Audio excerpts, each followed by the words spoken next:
ఓ నా హృదయముతో నిన్నారాధించును, ఓ నా మనసుతో నిన్నే సేవించును, ఓ నా హృదయముతో నిన్నారాధించును, ఓ నా మనసుతో నిన్నే సేవించును. కృతజ్ఞతాస్తుతులు నీకే చెల్లించును, కృతజ్ఞతాస్తుతులు నీకే చెల్లించును. హృదయమారా నిన్నే సేవించును, హృదయమారా నిన్నే సేవించును. వేవేల స్తుతులతో ఆరాధించెద ప్రభువా, వేవేల స్తుతులతో ఆరాధించెద ప్రభువా. దీన మనస్సుతో నిన్నే కొలుతున్నయ్యా, దీన మనస్సుతో నిన్నే కొలుతున్నయ్యా. వేలాది స్తుతులతో ఆరాధించెద ప్రభువా, వేవేల స్తుతులతో ఆరాధించెద ప్రభువా. ఒక పాట పడుతున్నాం.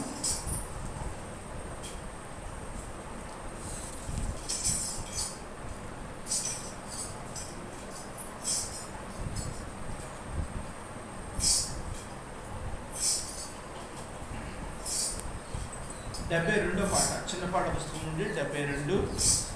పాట పాడుతూ గట్టిగా మిత్రులుగా పాడదాం, దేవుని ప్రార్థిస్తూ దేవుని స్తుతిద్దాం. పాట పాడుతూ చిన్న పాట పుస్తకం నుండి 72 సాగిల పడి ముఖ్యదం అనే పాట.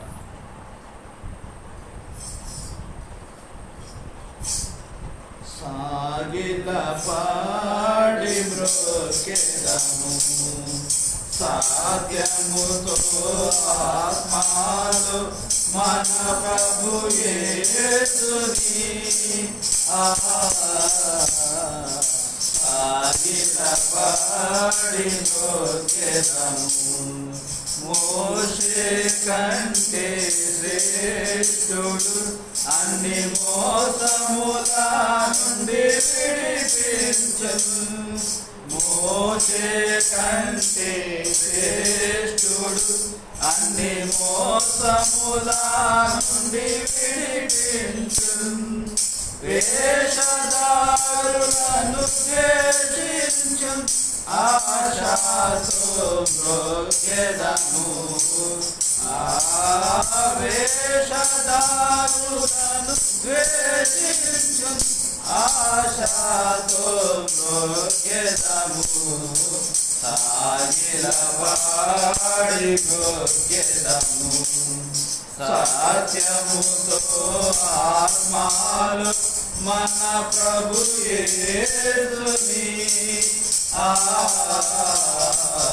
సాగిల పాడి మ్రోకెదము, హారును కంటే శ్రేష్ఠుడు మన ఆరాధనకు పాత్రుండు.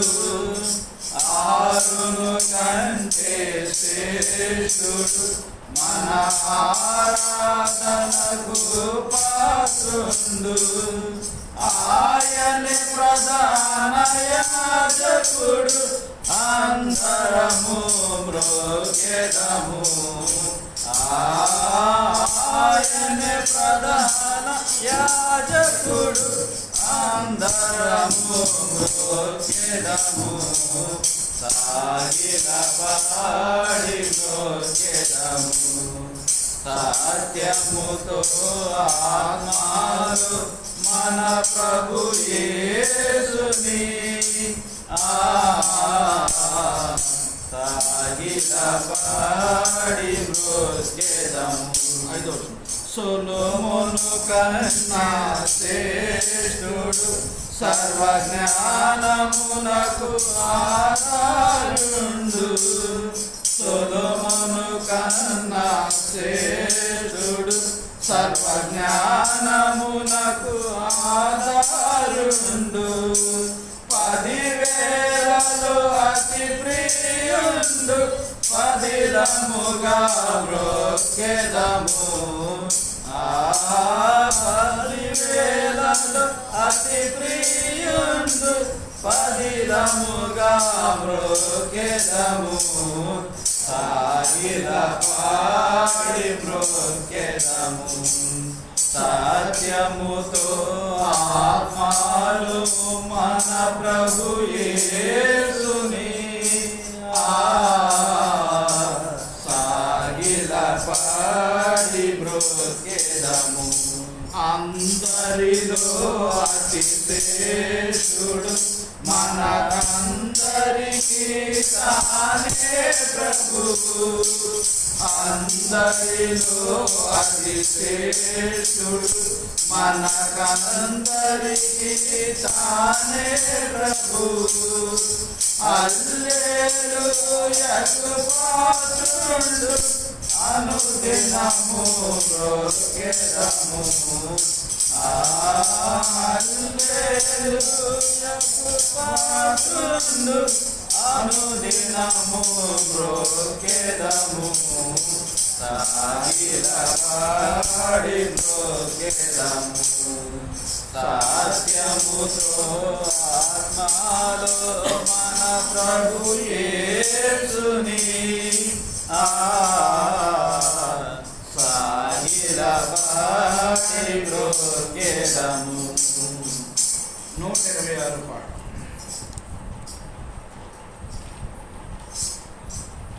చిన్నపాట పుస్తకం 126, పాత పాట పుస్తకం ఉంటే 83 ఉంటుంది. కొత్త పాట పుస్తకంలో 126 పాట స్తుతి మహిమ ఘనత అనేది మన సమయాన్ని అనుసరించి పాడుతాం. మొదటి పల్లవి మొదటి 2 వచనాలు లాస్ట్ వచనం పాడుకుందాం. 126 పాట అందరూ పాడండి. ఇది అందరికి వచ్చిన పాటే. గట్టిగా బిగ్గరగా పాడండి. స్తుతియు మహిమా ఘనత నీకే యుగ యుగముల వరకు ఎంతో నమ్మదగిన దేవా ఎంతో నమ్మదగిన దేవా మా దేవుడవై మాకిచ్చితివి ఎంతో గొప్ప శుభదినము మా దేవుడవై మాకిచ్చితివి ఎంతో గొప్ప శుభదినము మేమందరము ఉత్సాహించి సంతోషించెదము మేమందరము ఉత్సాహించి సంతోషించెదము కొనియాడెదము మరువబడని మేలుగా చేసినని కొనియాడెదము మరువబడని మేలుగా చేసినని స్తుతియు మహిమా ఘనత నీకే యుగ యుగముల వరకు ఎంతో నమ్మదగిన దేవా ఎంతో నమ్మదగిన దేవా నీవో కడవే గొప్ప దేవుడవు ఘన కార్యములు చేయుదు నీవో కడవే గొప్ప దేవుడవు ఘన కార్యములు చేయుదవు నీదు కృపయే నిరంతరము నిలచియుండునుగా నీదు కృపయే నిరంతరము నిలచియుండునుగా నిన్ను మేము ఆనందముతో ఆరాధించెదము నిన్ను మేము ఆనందముతో ఆరాధించెదము. స్తుతియు మహిమా ఘనత నీకే యుగ యుగముల వరకు. ఎంతో నమ్మదగిన దేవా, ఎంతో నమ్మదగిన దేవా, భరించితివి శ్రమలు నిందలు ఓర్చితివన్నీ మా కొరకు. భరించితివి శ్రమలు నిందలు ఓర్చితివన్నీ మా కొరకు. మరణము గెలిచి ఓడించితివి సాతాను బలములు. మరణము గెలిచి ఓడించితివి సాతాను బలములు. పరము నుండి మాకై వచ్చే ప్రభు యేసు జయము. పరము నుండి మాకై వచ్చే ప్రభు యేసు జయము. స్తుతియు మహిమా ఘనత నీకే యుగ యుగముల వరకు. ఎంతో నమ్మదగిన దేవా, ఎంతో నమ్మదగిన దేవా. మనమందరం కూడా మన పరిశుద్ధ గ్రంథం పై చూపిస్తూ బైబిల్ పాడుకుందాం. పఠింప శ్రేష్ఠ గ్రంథము బైబిల్, పఠింప శ్రేష్ఠ గ్రంథము బైబిల్. అనుదినం పఠించిన ప్రేమ తోడ నడుపును. ఓ పఠింప శ్రేష్ఠ గ్రంథము బైబిల్.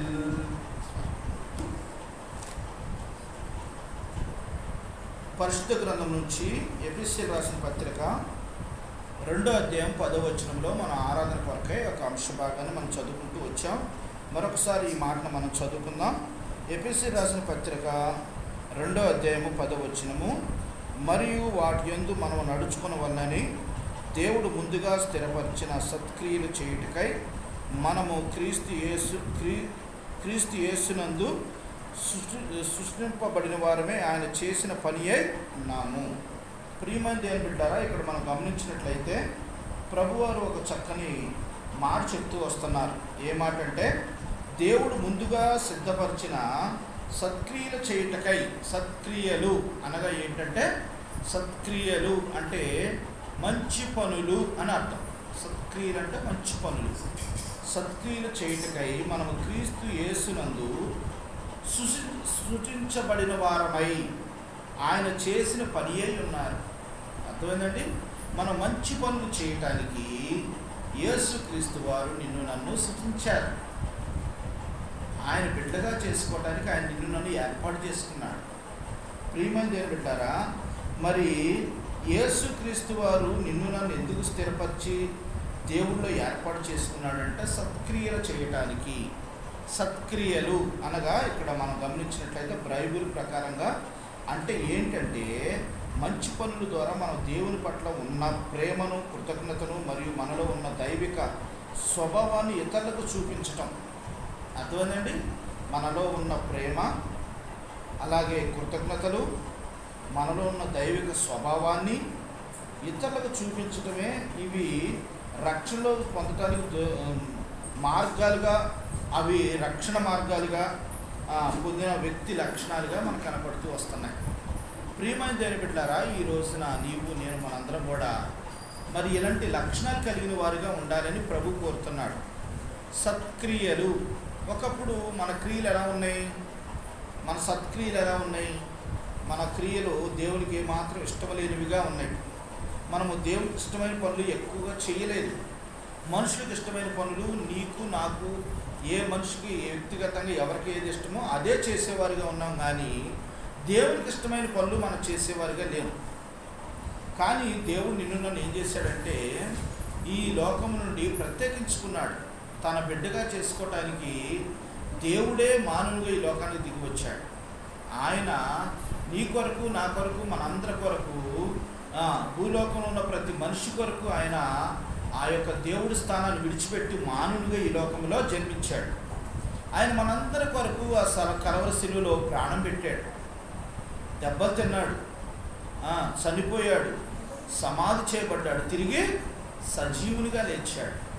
లేచి ఆయన పరిశుద్ధమైన రక్తంతో నిన్ను నన్ను కొనుక్కున్నాడు. ఆయన తన రక్తం ద్వారా నిన్ను నన్ను కొనుక్కొని తన బిడ్డగా చేసుకున్నాడు. మనల్ని దేవుడు ఏమంటున్నాడంటే, దేవుడు ముందుగా స్థిరపరిచిన సత్క్రియలు చేయుటకై దేవుడు ఏ పని అయితే నిన్ను చెయ్యాలని కోరుకుంటున్నాడో ఆ పని చేయడానికి, మంచి పనులు చేయడానికి నిన్ను ఏర్పాటు చేసుకున్నాడు. మనమైతే లోకానుసారంగా ఉంటూ లోకానుసారంగా మనకు ఇష్టమైన పనులు చేస్తూ మనము ఎక్కువగా ఏం చేసేవారు అంటే, దేవునికి ఇష్టమైన పనులు, పాపములు, మరి మనకి ఇష్టమైన దేవునికి ఇష్టమైన పనులు చేస్తూ దేవుని కోపం రేపుతూ దేవుని గాయాలు రేపుతూ మనం ఎంతో మరి ఉండేవారుగా ఉన్నాం. కానీ ఈ రోజున ప్రభువారు నిన్ను నన్ను సత్క్రియలు చేయటానికి, అంటే మంచి పనులు చేయటానికి, మనలో ఉన్న ప్రేమను చూపించడానికి, కృతజ్ఞత చూపించడానికి, దైవిక స్వభావాన్ని చూపించడానికి, రక్షణ పొందటానికి, ఈ మార్గాలుగా చూపించడానికి మరి ఒక వ్యక్తి లక్షణాలుగా ఈ యొక్క సత్క్రియలు కనపడుతున్నాయి. సత్క్రియలు అంటే మరి మంచి పనులు, మనలో ఉన్న మంచి పనులు దేవుడు కోరుతున్నాడు. ప్రియమైన దేవుని బిడ్డలారా, ఈ రోజున కొన్ని అంశ భాగాలుగా మనం చూద్దాం. సత్క్రియలు చేయడం వల్ల మనకు కలిగే లాభం ఏంటి? మనం సత్క్రియలు చేస్తే దేవుడు మనకి ఏమేమి మేలు చేస్తాడు అనే అనుభవాన్ని మనం మరి కొన్ని అనుభవాలుగా, 3 అనుభవాలుగా చూసుకొని మనం ఆరాధించుకునే వారిగా మనం ఉందాం. త్వరగా ముగించుకుందాం. చూడండి, రోమీలు రాసిన పత్రిక 2వ అధ్యాయము చూద్దాం.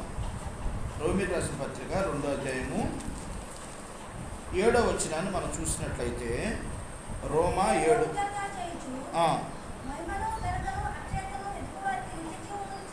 అది చూడండి, ఇక్కడ ప్రభు అని ఒక చక్కని మాట మనతో మాట్లాడుతూ వస్తున్నారు. ఏ మాట మాట్లాడుతున్నారంటే చూడండి, ప్రభువారు చెప్పే మాట చాలా చక్కని మాట. సత్క్రియలను ఓపిక చేయొచ్చు అంటే మంచి పనులు ఓపికతో చేయాలి. నువ్వు మంచి పనులు చేసేటప్పుడు మంచి పనులు చేయనీయరు, చెడగొట్టడానికి ట్రై చేస్తారు. నీకు మంచి వస్తుందంటే అవతల వ్యక్తి, చాలామంది మానవ స్వభావం ఏంటంటే అవతల వ్యక్తి మంచిగా ఉన్నాడు అంటే అవతల వ్యక్తిని చెడగొట్టాలనే ట్రై చేస్తుంటారు. ఎందుకంటే నాకంటే అతను మంచిగా ఉండటం ఏంటి, నాకంటే మంచి పేరు తెచ్చుకోవడం ఏంటి, నాకంటే ఉన్నతమైన స్థాయికి వెళ్ళటం ఏంటి, నాకంటే గొప్పవాడు కావటం ఏంటి, అతన్ని నేను కూడా ఎట్టగట్ట ఇచ్చేయాలి. నేను పొద్దున్నే వచ్చేటప్పుడు నేను రోజు చిన్న కథలు వింటుంటాం, నేను జ్యోతి. వినేటప్పుడు ఆ కథలో ఏమిందనంటే చక్కగా ఇరుగు పొరుగు వారి గురించి ఆ కథ. ఒక 2 కోడళ్ళు ఉన్నారు.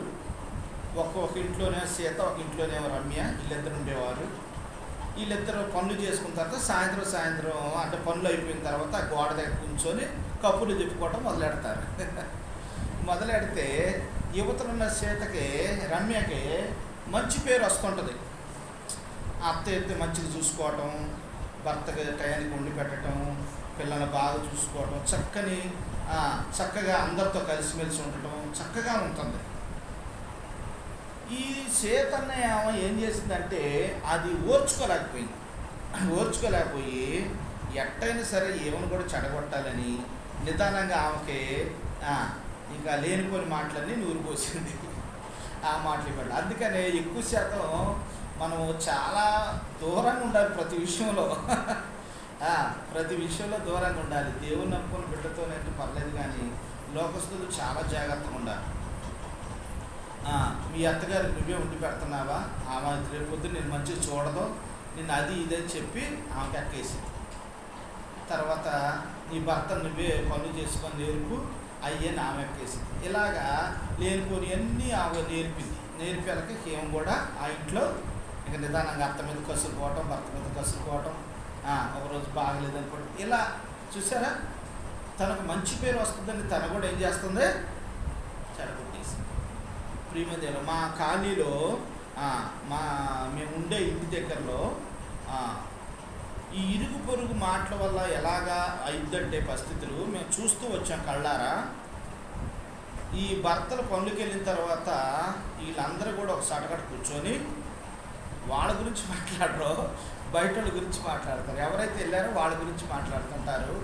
అటు మాట్లాడుకుంటా వాళ్ళ రహస్యాలన్నీ చెప్పుకుంటారు. వాళ్ళు వీళ్ళెట్టా వీళ్ళు ఎదిరితే అది ఇది, వాళ్ళు ఈ పాపం చేశారు ఆ పాపం చేశారు, వాళ్ళు ఎట్టా ఇది అని చెప్పుకుంటారు. తర్వాత ఏమైందంటే వీళ్ళకి గొడవ వచ్చిందనుకో ఇవన్నీ మళ్ళీ బయట పెడతారు. బయట పెడితే అట్టా ఒక సంసారం పోయిందండి పాపం. నేను కళ్ళారా చూసాం. భర్త భార్యలు కొట్టుకొని ఆ భార్యని వాళ్ళ పుట్టింటికి పంపించేసాడు గొడవ పెట్టుకొని. లేనిపోని అన్నీ ఆ చెప్పుడు మాటలు వినటం వల్ల భార్య భర్తలు వాళ్ళిద్దరు మనస్పర్ధలు వచ్చి పిల్లలు పెద్దోళ్ళు పెళ్ళిళ్ళకి వచ్చిన తర్వాత గొడవలు పెట్టుకొని ఆమె ఇంటికి వెళ్ళిపోయింది. ప్రియమైనది ఏం పెట్టారు, నిజంగా ఆమె ఇంటికి వెళ్ళిపోయింది. ఆ పిల్లలు ఒక దిక్కు, భర్త ఒక్కెళ్ళి ఆ ఇల్లు ఏం పాడైపోయినట్టు అయిపోయింది. అతను చనిపోయాడు, ఆమె అక్కడ ఉండిపోయింది. ఇలాగ జరిగింది. ప్రియమైనది ఏం పెట్టారా, ఎప్పుడు కూడా ఇరుగు పొరుగు వారితో చాలా జాగ్రత్తగా ఉండాలి, మంచిగా మాట్లాడాలి. ఎంతవరకు మాట్లాడాలో అంతవరకు. మన ఇంటి విషయాలు, మన పొరుగు, మన సొంత విషయాలు ఎవరికి కూడా బయటికి చెప్పకూడదు. పొరపాటును కూడా మన సొంత విషయాలు బయట ఇంటి వారికి చెప్పకూడదు. వాళ్ళే మనం అడగకూడదు, మనకు అనవసరం. మంచి ఎలాగ ఉండాలి, మంచిగా మాట్లాడాలి. కానీ లేని కొన్ని వేస్ట్ మాట్లాడటం వల్ల చాలా. అందుకని నేను జ్యోతి మరి ఇంట్లోకి వచ్చామనుకోండి, మేము షాప్కి వెళ్తాము. షాప్ నుండి ఇంటికి రాంగలోనే గేటుకి తేడా వేసేస్తాం ఇద్దరం. అసలు ఇంకా గేటుకి బయటికి కనపడం. మళ్ళీ మేము బయటకు వెళ్ళేటప్పుడు, షాప్కి వెళ్ళేటప్పుడు గేటు తాళం తీస్తాం. మేము ఇంట్లో ఉన్నా గేటు తాళం వేసేస్తాం. అట్టుండకపోతే మేము ఇక్కడ ఉన్నా, లేకపోతే మామూలుగా ఉండేది కాదు పరిస్థితులు. అంత భయంకరంగా ఉంటాయి అన్నమాట. బయట చుట్టుపక్కల భయంకరంగా ఉంటాయి. అందుకని ప్రియమైనది ఏం పెట్టారు, అందరూ అలా ఉంటారని కాదు, నేను అందరూ విమర్శించాలని కాదు, కానీ చాలా జాగ్రత్తగా ఉండాలి. ఈ రోజున భయంకరంగా ఉన్నాయన్నమాట. మంచి పనులు చేస్తుంటే చాలామంది వారం లేని పరిస్థితులు అన్నమాట. అందుకని రోమియోలు రాసిన పత్రిక 2:7లో సత్క్రియలను ఎలా చేయాలట, మంచి పనులు ఓపికతగా చేయాలట. ఓపిక అనేది ఎంతో ముఖ్యం. ఓపికతో ఉంటే కోడిగుడ్డు చట్టెడు కూర ఇద్దాట. ఎలా ఇది మనం అనుకున్నాం కదా, కోడిగుడ్డు చట్టెడు కూర ఇద్దంటే ఆ గుడ్డుని తీసుకెళ్ళి పొదగేస్తే 21 రోజులు పిల్ల అయితే, ఆ పిల్లను పెంచితే మళ్ళీ కొన్ని రోజులకి పెద్ద కోడి పెట్ట అయితే దాని కోత ఎంత కూర అయింది, గిన్నెడు కూర అయింది. అంటే దానికి ఎంత కావాలి, ఎంత టైం కావాలి, ఓపిక. అర్థమైందండి? అలాగే మనం ఏది సాధించాలన్నా ఓపికతోనే సాధించాలి. వెంటనే అనుకున్నది వెంటనే మనకు రావాలంటే రాదు. ప్రతి దానికి ఓపిక ఉండాలి. చూడండి, ఒక రైతు మరి పొలం దున్ని ఆ దాంట్లో విత్తనాలు వేసి వర్షం కోసం కనిపెట్టుకోవాలి, పంట వేయాలి, మళ్ళీ ఆ పంట ఏమి తినకుండా చూడాలి, మందు కొట్టాలి, మళ్ళీ నీళ్ళు టయానికి పెట్టాలి. ఎన్ని రకాలుగా చేస్తే పంట కోతకు వచ్చింది. పంట కోతకు వచ్చే టయానికి మళ్ళీ వర్షం రాకపోతే మళ్ళీ అట్లా చూసుకొని మళ్ళీ వర్షం అంతా నీరునని బయటకు పంపించాలి, మళ్ళీ కోత కొయ్యాలి. మళ్ళీ ఆ కోత ఒట్లు ఇంట్లోకి వచ్చేంత వరకు కూడా ఎంత భయంతో ఉంటాడు, ఎంత కనిపెట్టుకొని ఉంటాడు, ఎంత ఓపిక ఉంటాడు. నిజంగా ప్రియమంది ఏం పెట్టారా, మనం కూడా ఏం చేయాలంటే మంచి పనులు చేసేటప్పుడు ఓపిక కలిగి ఉండాలి. ఓపిక అనేది చాలా ప్రాముఖ్యం. చిన్నదానికి పెద్దని మనకు కంగారు పడకూడదు. అందుకనే సత్క్రియలు ఓపికగా చేయొచ్చు. మహిమ ఘనత అక్షతను వెతుకువారికి ఏం వస్తుందట, నిత్య జీవం. ఇక వాళ్ళు ఎప్పుడు చనిపోరిక, ఎప్పుడు బ్రతికే ఉంటారు. వాళ్ళ ఆత్మకు సావు అనేది ఉండదు. మళ్ళీ ఇక్కడ చనిపోయినా మళ్ళీ అక్కడ కొత్త శరీరం ధరించి అక్కడ దేవుని దగ్గర జీవిస్తారు. వాళ్ళు ఎప్పుడు బ్రతికే ఉంటారు, నిత్య జీవం పొందుతాం. ఇక్కడ ఓపికతో ఉంటే దేవుని రాజ్యంలో నిత్య జీవం. ప్రియమైన ఏం పెట్టారా, అలాగ దేవుడు నిన్ను నన్ను ఏర్పాటు చేసుకొని మరి నిన్ను నన్ను ఓపికగా సత్క్రియ చేస్తామని నిన్ను నన్ను ఏర్పాటు చేసుకున్నాడు. దాన్ని బట్టి దేవుని మనం స్తుతించి ఆరాధించాలి. ప్రభా, ఒకప్పుడు నాకు ఓపిక లేదు, నేను నా ఇష్టానుసారంగా నేను మాట్లాడుతూ, నా ఇష్టానుసారంగా తొందరపడుతూ నా కుటుంబంలో ఎన్నో సమస్యలు తెచ్చాను ప్రభా. ఇప్పుడు ఓపికతో నా కుటుంబాన్ని కట్టుకునే ధన్యత నాకు ఇచ్చారు ప్రభా. అందుకు మీకు వేలాది వందనాలు స్తోత్రాలని మనం ఏం చేయాలి, దేవుణ్ణి స్తుతించి ఆరాధించాలని ప్రభు పేట మీకు మనం చేస్తున్నాం. ఇది మొదట అనుభవం. రెండో అనుభవం చూద్దాం. చూడండి, మత్తయి రాసిన సువార్త 5వ అధ్యాయము, మత్తయి రాసిన సువార్త 5వ అధ్యాయము 16వ వచనం చూద్దాం. 5:16. 5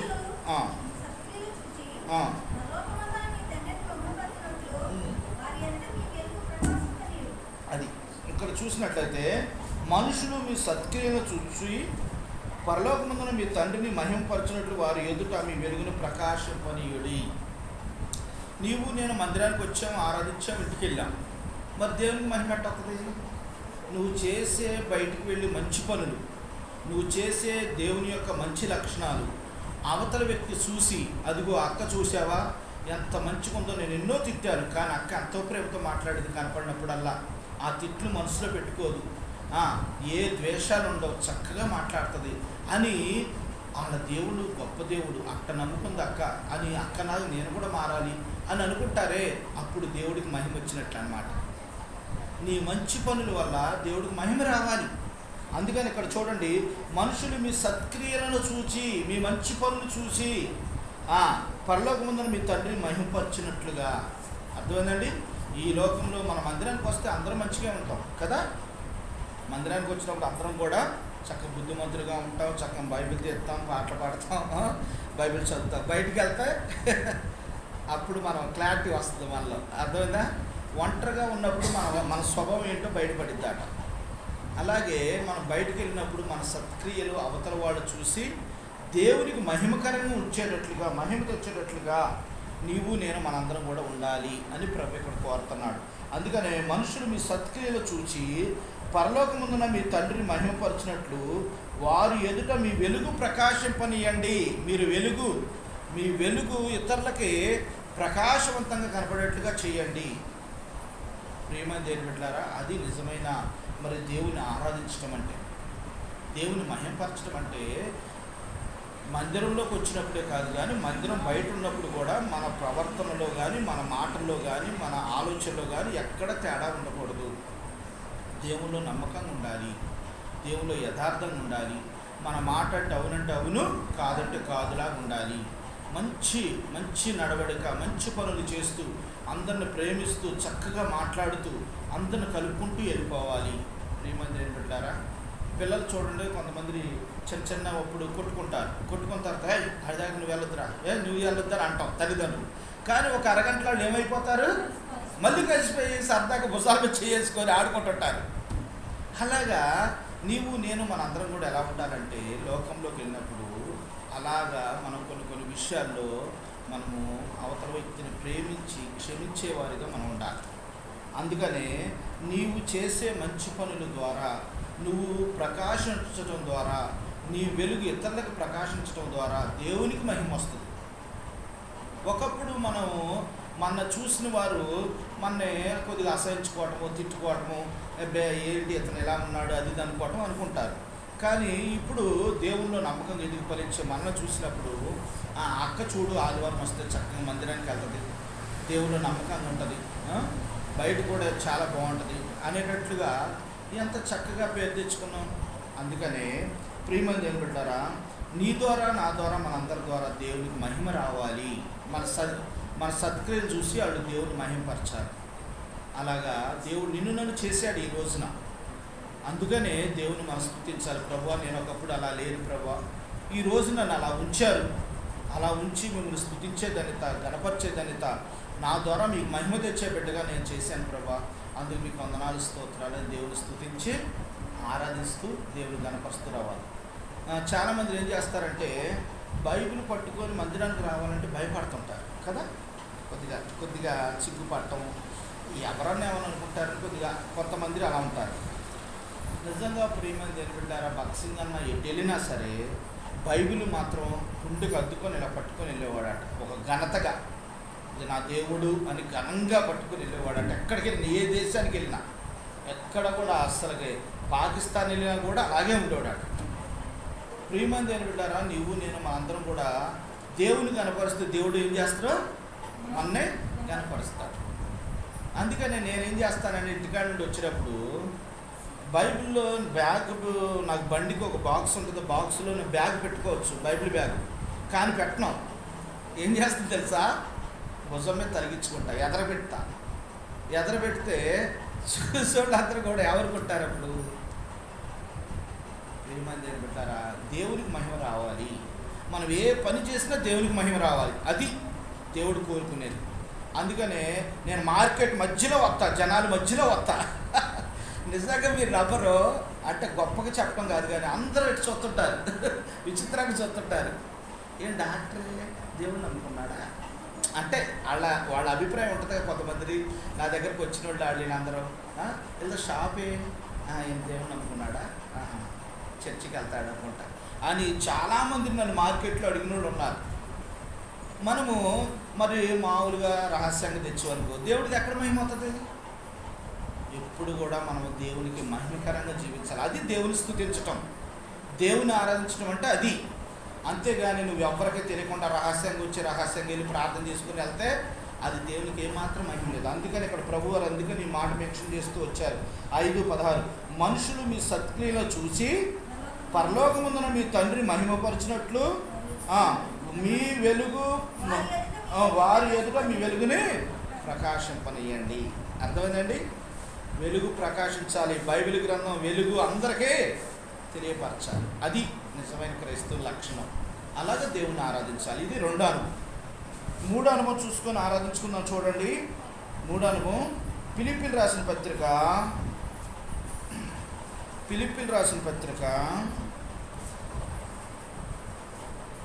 1వ అధ్యాయము 3 నుంచి 6 వరకు చదువు.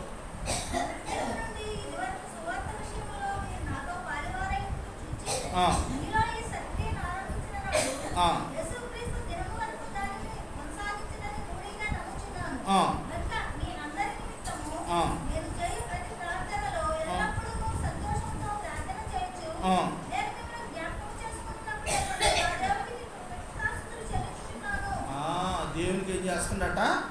అపోస్తలుడైన పౌలు గారు ఎల్లప్పుడూ దేవునికి కృతజ్ఞతాస్తుతులు చెల్లిస్తున్నాడట.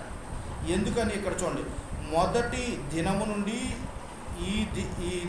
ఇది వరకు సువార్త విషయంలో మీరు నాతో పాలువారై ఉండుట చూచి మీలో సత్క్రియలు ఆరంభించిన వాడు మంచి పనులు జరిగించే దేవుడు అంటే యేసుక్రీస్తు దినము వరకు దాన్ని కొనసాగిస్తున్న రూఢిగా నమ్ముచున్నాను, నేను అలా చేస్తున్నాను అని నేను నమ్ముచున్నాను అని చెబుతూ, గనుక మీ అందరి నిమిత్తము నేను చేయు ప్రార్థన. చూడండి, మనందరి నిమిత్తం ఏం చేస్తున్నట్టు ఆయన ప్రార్థన చేస్తున్నాడు. ప్రార్థనలో ఎల్లప్పుడూ సంతోషముతో ప్రార్థించుచు నేను మిమ్మల్ని జ్ఞాపకం చేసుకున్నప్పుడెల్లను నా దేవునికి కృతజ్ఞతాస్తుతులు. అది ప్రియమైన దేవుని బిడ్డలారా, మీరు సత్క్రియలలో మంచి పనులు చేసేవారై ఉంటే మీరేం చేయాలంటే ఇతరుల కొరకు ప్రార్థన చేయాలి.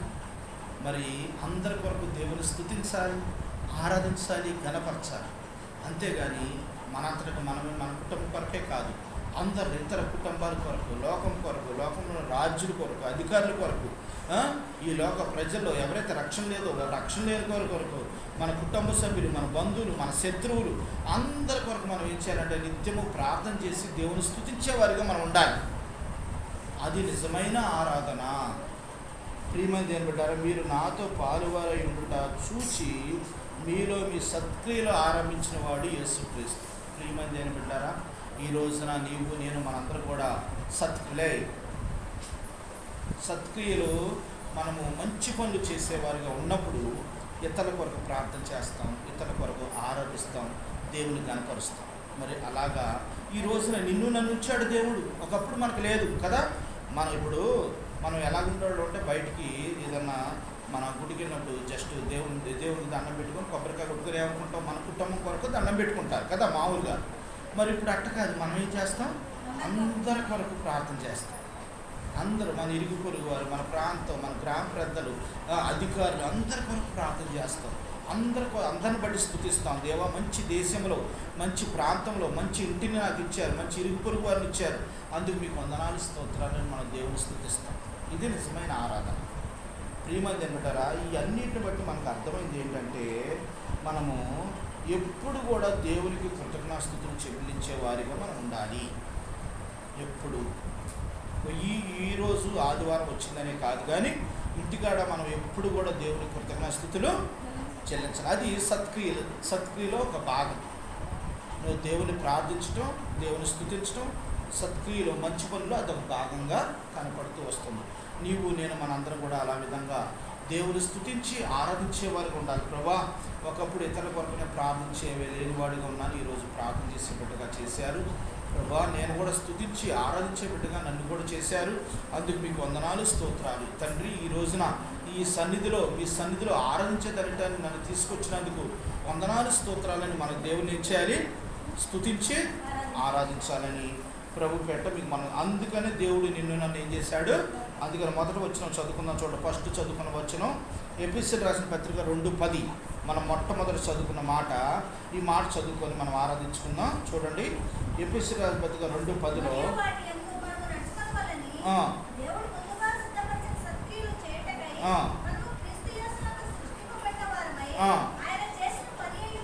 అది అర్థమైందండి. మనము ఆయన పని అయి ఉన్నాము.